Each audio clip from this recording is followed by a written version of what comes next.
Last winter, I stayed at my grandparents' old house. It was a large, creaky house with long hallways and many rooms. The house was surrounded by snow-covered trees and had a big, frozen pond in the backyard. My grandparents warned me about strange noises at night, but I thought they were just trying to scare me. On the first night, I heard footsteps in the hallway outside my room. The footsteps were slow and heavy, like someone dragging their feet. I got up and opened the door, but no one was there. The hallway was dark and empty.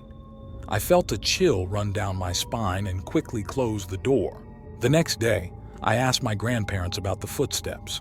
They told me that the house was very old and sometimes made noises, but I wasn't convinced. The footsteps sounded too real. I decided to stay up late that night and see if I could hear them again. That night, I stayed awake in bed, listening. Around midnight, I heard the footsteps again. They were coming closer to my room. I grabbed a flashlight and opened the door slowly. The hallway was still empty, but the footsteps continued. They seemed to be moving towards the stairs. I decided to follow the sound. I tiptoed down the hallway and reached the stairs. The footsteps were louder now, echoing through the house. I shone my flashlight down the stairs but saw nothing.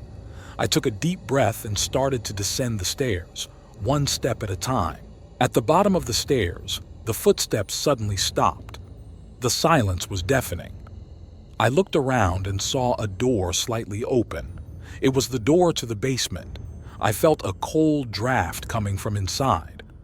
Gathering my courage, I pushed the door open and shone my flashlight down the basement stairs. The basement was dark and musty. I slowly walked down the steps, my heart pounding in my chest.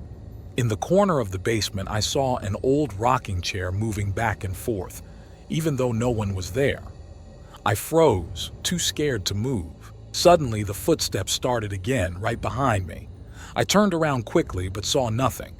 I ran back up the stairs as fast as I could and slammed the basement door shut. I could still hear the footsteps, but they were fading away. I rushed back to my room and hid under the covers, trembling. The next morning, I told my grandparents what happened.